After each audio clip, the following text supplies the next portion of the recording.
Alright, this PowerPoint is going to cover the different types of heart blocks, AV blocks that we may see. So there's a little poem that I'm going to refer to throughout this lecture. And you can Google this poem, you can just Google heart block poem, and it kind of helps you keep straight the different heart blocks. So if the R is far from P, then you have a first degree. Longer, longer, longer drop, then you have a winky block.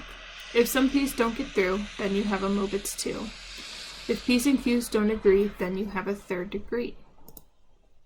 So heart blocks are caused by some kind of delay at or below the AV node. So it could occur at the AV node, it could occur down all the way down to the Purkinje fibers. And we'll see that reflected in the rate and the severity of the heart block.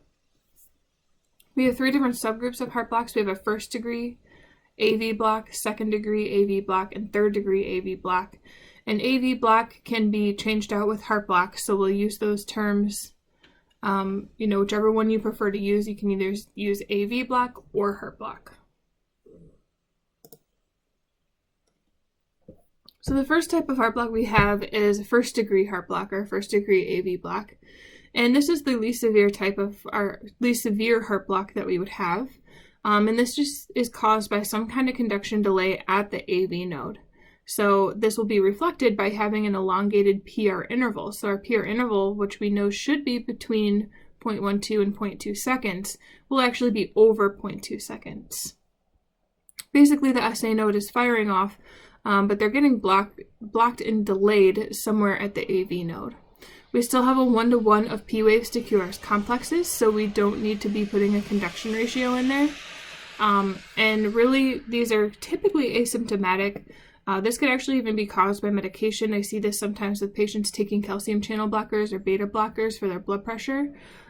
So usually the patient doesn't even know that they have this type of heart block, and they don't really have any symptoms with that. We often find it by accident.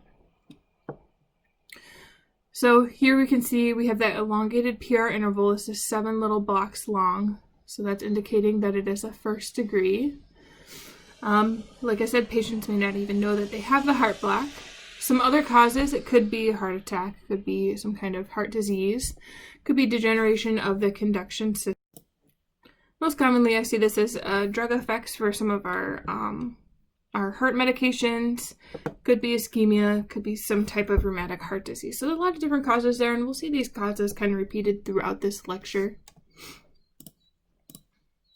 When we're identifying a first degree AV block, it's important to put the underlying rhythm in there.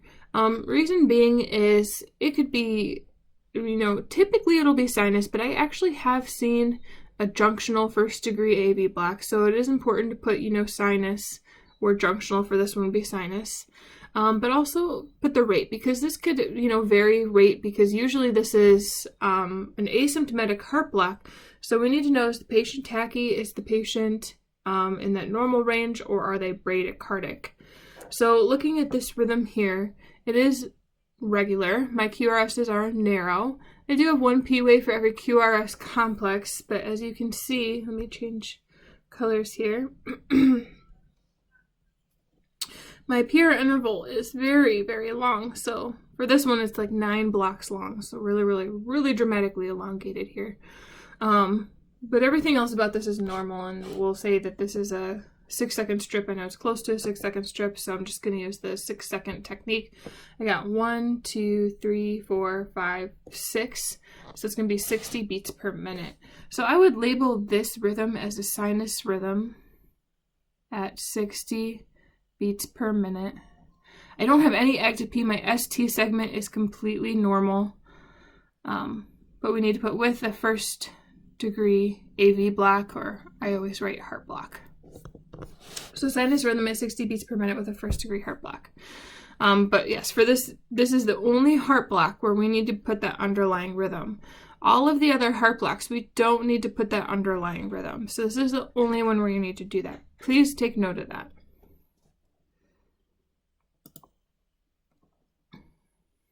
And we go back to our poem. If the R is far from P, then you have a first degree. So here, another really good example of that really elongated, and usually they're not this dramatic, but really elongated PR interval. So that's our first degree heart block. And typically we don't treat those. We're just going to treat our patient's underlying symptoms.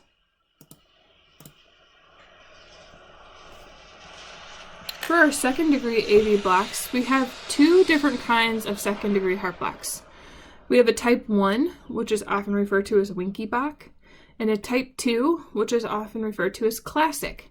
And the way I keep that in my head is classic has two S's, so that's why I keep it with type 2. Just something little trick to remember it by.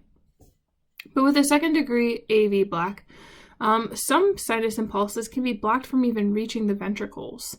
So the atria is still depolarizing normally, but there's some kind of block that's prohibiting some of these P waves to get through to the QRSs. These are a little bit more serious, so our second degree type 2 is more serious than our type 1 in level of severity. The higher we go in heart blocks, typically the worse they are, but we're really worried about bradycardia for these patients. So if they do become bradycardic, we can treat them with our bradycardia algorithm. So we can either use atropine or we can go ahead and use transcutaneous pacing. And of course, we want to get a 12 lead to make sure there's not some underlying thing going on. So first we're going to talk about type 1, and that's our Wenckebach. So second degree heart block type 1, also called second degree AV block Mobitz type 1. So some people call Mobitz type 1, Mobitz type 2, or you can call it second degree AV block Wenckebach. But make sure you're putting that it's a second degree heart block or AV block and then what type it is. And I usually just use type 1 or type 2. And basically what's happening with the type 1, our Wenckebach, the conduction between our P waves and our QRSs is going to get longer. So we can see our PR interval. I'm going to go where it starts at the beginning of one. PR interval here is nice and short and regular. And then we can see our PR interval here gets a little bit longer. And then we definitely even have an even longer PR interval until we get a dropped beat. And sometimes there may be a P wave here with no QRS that follows. So we get this gradual elongating of that PR interval until we get a dropped beat.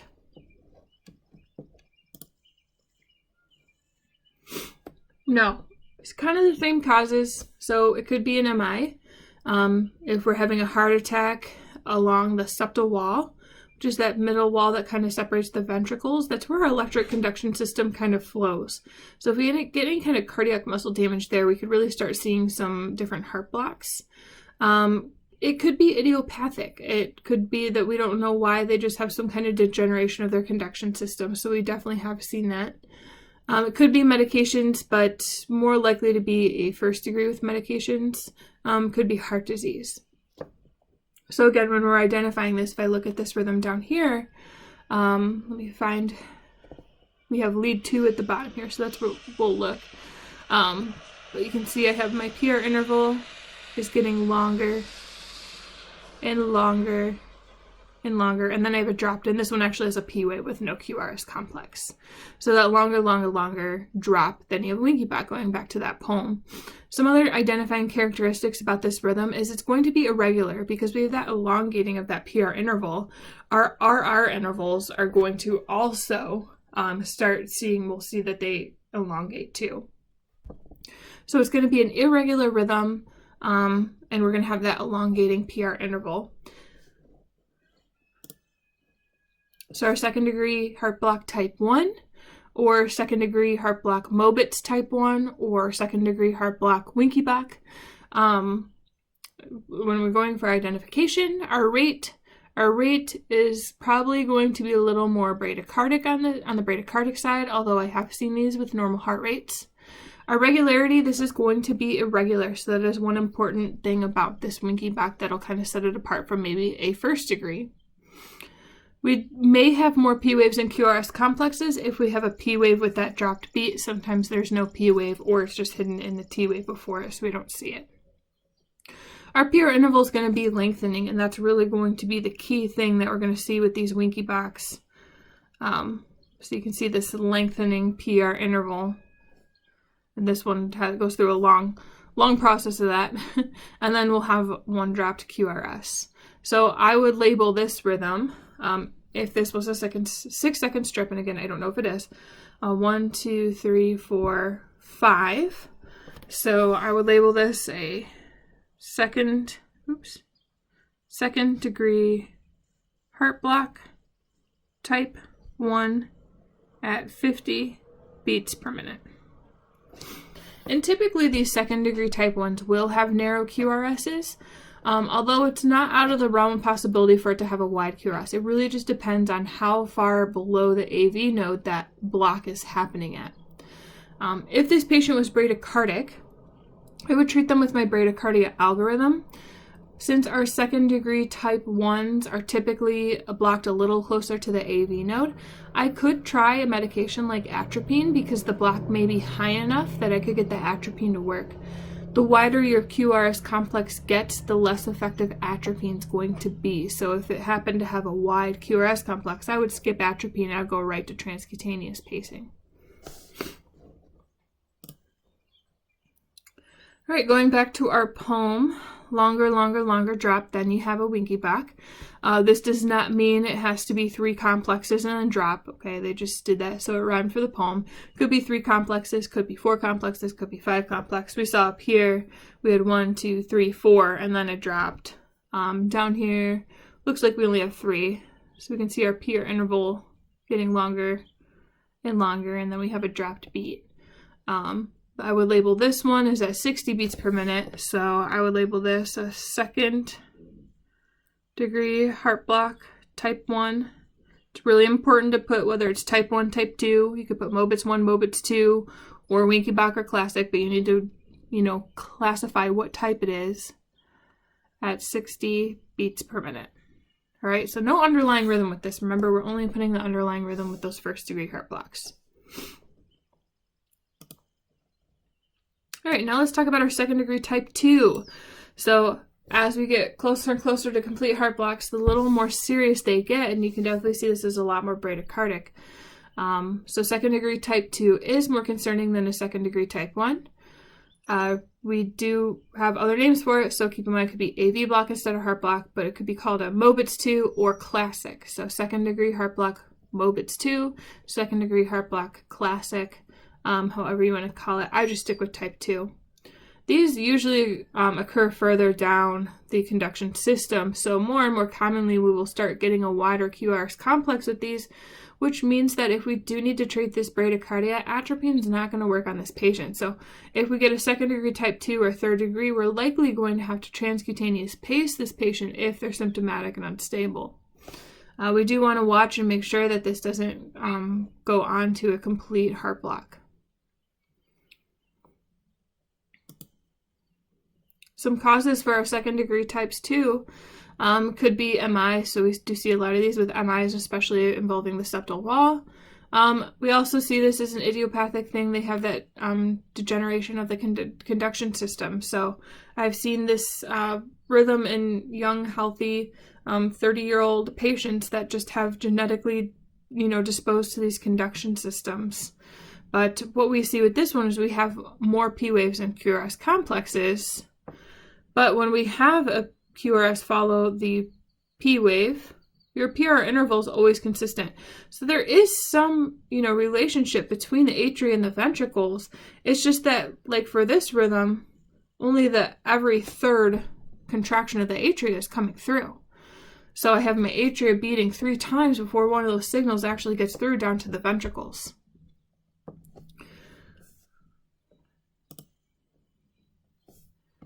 Now, for rate, this could be normal to bradycardic, though I see more of these on the bradycardic side. It could be regular or irregular, so that's an important thing to note. And so back here I had a regular rhythm, and that's because I had a pretty normal conduction ratio. I had a 3-to-1 conduction ratio, 3 P waves to 1 QRS complex.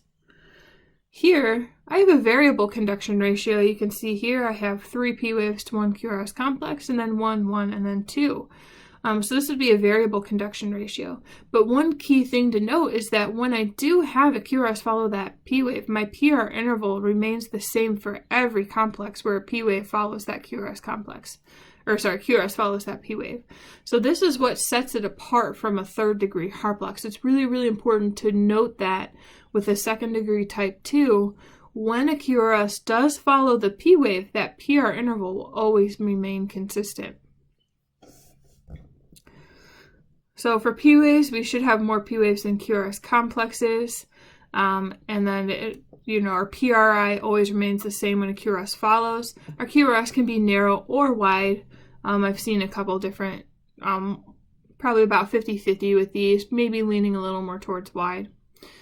Well, let's go ahead and label this. We'll say this is a 6-second strip, so I've got 60 beats per minute. And I have a variable conduction ratio at this one because, like I said, I have 3 P waves here, 1 here, and then 2 over here. So I'm going to call this the second degree heart block type 2 at 60 beats per minute. And then I need to put my conduction ratio. So this is going to be a variable. So I'm going to write variable conduction. Now remember, we need to add ectopy if there's ectopy in there. My ST segment here is normal. Keep in mind that if you have a wide QRS complex, we don't need to put ST segment change because it's just that retrograde conduction of that ventricular origination of that signal. And I have an example of that one coming up. But let's first go back to this one and label this one. This is really zoomed in, so let me figure out my rate here. 5, 10, 15, 20, 25, 30, 35, 40, 41, 42, 43. So I'm going to do 1500 divided by 43. My rate is about 35 beats per minute. Let me change colors so we can see it better. So this is a second degree type 2.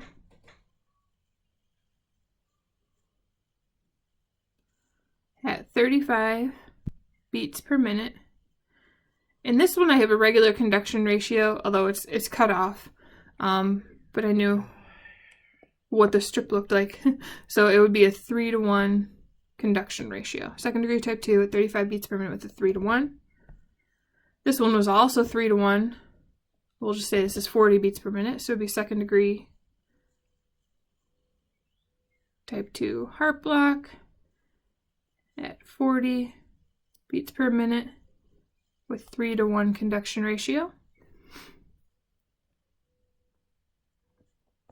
And then I got a couple more examples down here. I like this one because it showed that, it's irregular, so I have a variable conduction ratio. I'm looking at this one here. Oop. Hold on, I'm not drawing. Looking at that one there. So you can see I have that wide QRS complex. That just means my block is further down. So if this patient did need to be treated with a bradycardic algorithm, I'm definitely going to have to think about pacing this patient because that wide QRS complex, my block is pretty far down. So atropine is probably going to be ineffective. But for this one, like I have 3 P waves here, I have 1 here, 3 here, 1 here, 3. So it's variable. But when I do have a QRS follow that P wave, my PR interval is normal. So that's what makes it a second degree type 2. So I will label this rhythm. I'm going to do it at the bottom of the slide here. Second degree type 2 at 1, 2, 3, 4, 5, 6. 60 beats per minute with a variable conduction ratio. And again, this is not ST segment depression. This is just a ventricular originated QRS complex, and that just means that my heart block is traveled further down towards the Purkinje fibers. So I do not need to put ST segment changes when I have a wide QRS. All right, keep that in mind. Now I'm going to look at this one up here.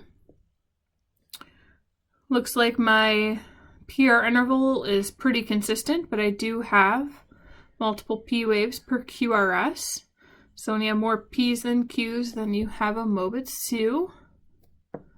or sorry, another way of saying it, if some piece don't get through, then you have a Mobitz 2. So I would label this 2nd degree heart block type 2 at 1, 2, 3, 4, 40 beats per minute with a 3:1 conduction ratio.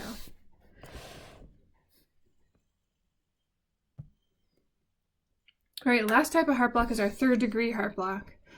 This is also called a complete heart block, so some people just write CHB for a complete heart block. But basically, this is when we have there's a complete blockade somewhere in the conduction system. So my atria will be beating and my ventricles will be beating, but they're going to be on their own intrinsic rate and they're going to be doing their own thing. So there's just no communication between the atria and ventricles, and I may have my atria beating at like 80 times a minute and my ventricles beating at 40 times per minute. My pulse is probably going to be 40 because it's those ventricles that, make that cardiac output. So usually this happens pretty low down in the conduction system. I have seen a couple of these with a narrow QRS. So it does happen, but typically they're going to have a wider QRS because it's happening pretty far down in the conduction system where that block is. Usually these patients are going to be symptomatic and unstable because, we're only going to have that heart rate based off of that ventricular contraction, which is, the intrinsic rate of the ventricle is only 20 to 40 beats per minute. So usually they're around 30 to 40 beats per minute. So we do need to follow the bradycardia algorithm, which is going to be transcutaneous pacing. Atropine is going to be pretty ineffective on this heart block because these heart blocks typically happen further down the conduction system. Remember, atropine speeds up conduction through the through the SA node. So I can speed up conduction through the SA node, but since there's a blockade there that's preventing communication between the atria and ventricles, it's not going to do anything to increase that ventricular rhythm. Definitely make sure you're getting a 12 lead. Heart attacks are a common cause of these heart blocks. So you can see there I have the first one listed would be heart attack, congenital defects, or that degradation of the conduction system are also some other major causes. And again, I've seen this heart block in a young, healthy patient who came in for a syncopal episode, and it was just completely idiopathic. We don't know why it happened, but ultimately they'll get an internal pacemaker defibrillator implanted. So when we look at this rhythm, it kind of looks a lot like a 2nd degree type 2, right? I have more P's than QRS's. The major difference here is, first of all, this one will always be regular, whereas our 2nd degree type 2s are sometimes regular, sometimes irregular, dependent on the conduction ratio. This will always be regular, so our RRs will always be regular because our ventricles are going off their own, ventricular intrinsic rate. And then if you look at the PR intervals, you can see that they're just kind of all over the place. There's no pattern. It's not like they get longer, and then drop. They aren't consistent, so it can't be a 2nd degree type 2. So there's no relationship.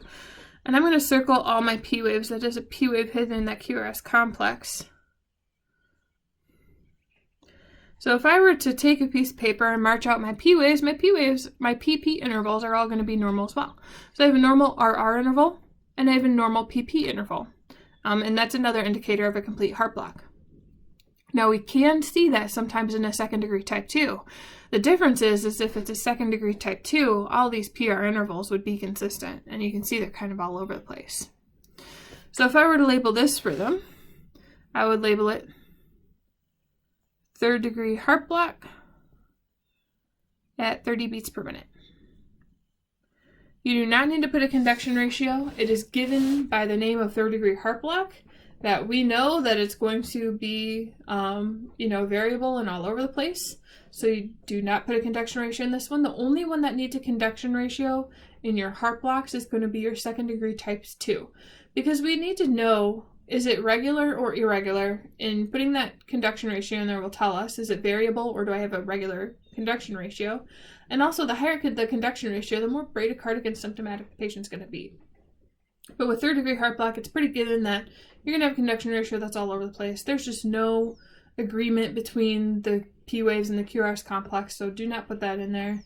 And also note that these wide QRS complexes here are ventricular in nature, meaning my heart block is more down towards the Purkinje fibers, If it's a wide QRS complex, I don't need to put ST segment deviation. So again, going back to rhythm naming, rate typically is going to be bradycardic. I've seen one of these where the heart rate was actually about 60, so it doesn't mean it always has to be bradycardic. For the regularity, your PP is regular and your RR is regular, but your PR interval, there's no association. It's very irregular. Your P waves won't be associated with the QRS at all, and your QRS won't be associated with your Ps. So I'm going to circle all my P waves here in red, maybe.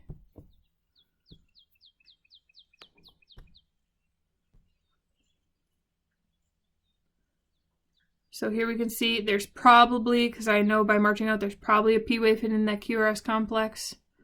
Probably one hidden in here.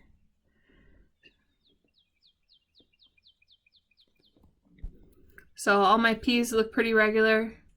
My RRs look pretty regular. There's just no association between the two. My atria is ticking away at one rate. My ventricles are only ticking away at 1, 2, 3, 50 beats per minute, whereas my atria are going 1, 2, 3, 4, 5, 6, 7, 8, 9, 10, 100 beats per minute. So completely two different paths on this one. No relationship between the P's and the QRS complexes. This patient is probably decently stable because they're still beating at about 50 beats per minute. Their cardiac output might be a little all over the place because we don't really have that, nice pattern of atria contracting than ventricles, so our ventricular filling is going to be a little bit all over the place. I would definitely have some wider QRS here, so I know that my block's a little bit further down the conduction system. I would label this 3rd degree heart block. You can just put complete heart block at 50 beats per minute. And that's all for that one. I don't have any ST segment changes because I have a wide QRS complex, so I wouldn't be able to see them anyways, and we don't need to put a conduction ratio. So back to our poem, if P's and Q's don't agree, then you have a 3rd degree. So let's look at this one up here because it's a little bit interesting what's going on here. So here's my P wave, here's the P wave, we circle them. Here's the P wave, P wave, P wave. So, I mean, they're kind of all, I probably have some P waves hidden in this, complex here, but we definitely have something major going on here. My QRSs are narrow. So my QRS, I'm going to highlight this first one. If you look at the first complex, is right here, right? My J point's way up here, and I have this huge ST elevation. So this is definitely a 3rd degree that's associated with an MI. Huge ST elevation here. I know it's a 3rd degree because my RRs are all normal. They march out, and my PR interval is all over the place. There's just no association between those P waves and those QRS complexes. So those two things tell me right there it's a 3rd degree heart block. Another way you can identify these is just start at the beginning and ask yourself, could it be a 1st degree heart block? Well, no, because look, I have a normal, if I look right here, I have a normal PR interval. Could this be a 2nd degree type 1? No, it doesn't get longer drop. Actually, here it's getting shorter and shorter. Could it be a 2nd degree type 2? No. Can't be a 2nd degree type 2 because my PR interval is not consistent. So then by process of elimination, I get down to 3rd degree. So that's another way to kind of, when you first start, learning to do these heart blocks, it's a really good way to start. So this is a 3rd degree heart block at 1, 2, 3, 4. That's only half a complex there, so I'm not going to count it. 40 beats per minute. This one I do have to note, I have some pretty major ST elevation here. So definitely probably being caused by a heart attack. Now, because this QRS is narrow, that's why I can put that ST elevation there. Going down to this second one right now, so I'm looking at this one. Could this be a 1st degree? No. Look at this PR interval here is regular. So that can't be a 1st degree. I don't have an elongated PR interval. Could it be a 2nd degree type 1? No, it doesn't get longer drop. It looks pretty regular. Could it be a 2nd degree type 2? No, my PR interval is all over the place. There's definitely just no association between the P waves and the QRS complex. That leaves me with 3rd degree. And, I look, my RRs are all consistent. My PPs are easy to march out on this one. They're all consistent. So definitely going to be third degree. So third degree heart block at 30 beats per minute. And this is not ST elevation because looking at this QRS, it's very wide. So this is definitely happening from somewhere down in the ventricles, and I'll still do a 12 lead to confirm that, but I have no ectopy there. So third degree heart block at 30 beats per minute. All right, my last slide here is if you don't like the poem, a lot of people like the poem. There's another way to kind of remember heart blocks, and this is something I was taught in nursing school. So you kind of look at heart blocks as a marriage and divorce. So your P waves is a wife, and the QRS complex is the husband. And it kind of starts from like a happy relationship, which would be your normal sinus rhythm, to a complete divorce, which would be your complete heart block. So on a sinus rhythm, you have the P wave and the QRS complex. The husband always comes home from work on time. Every day is very consistent, so happy marriage. With a first degree heart block, the husband begins to come home from work late, but he always comes home at the same time. So our PR interval gets elongated because the QRS, which is the husband, is now coming home late from work, and the P wave represents that wife. So husband starts coming home from work late, but he is coming home every night. With a second degree type 1, we're kind of getting worse down in that relationship. The husband starts coming home from work later and later. So our PR interval gets elongated, longer and longer. And then he meets a new girlfriend and he stays out the entire night every once in a while. So longer drop, then you have a winky back. Husband is at QRS complex. He's coming home from work later and later. And then every once in a while, he doesn't come home at all and he stays out the night with his new girlfriend. Second degree type 2, husband comes home sometimes, but begins staying out all night regularly. So maybe, like we saw those 3-to-1 conduction ratios, maybe he's only coming home every third night. The other 2 nights he's staying out all night, not coming home to his wife. And then your complete heart block is when they get divorced. So now my P wave, my wife, is doing its own thing, and the QRS, the husband, is doing his own thing, and they're living separate lives completely apart from each other. So it's just kind of one story that kind of helps describe the different heart blocks. I thought it was a little unique and made it a little easy to remember.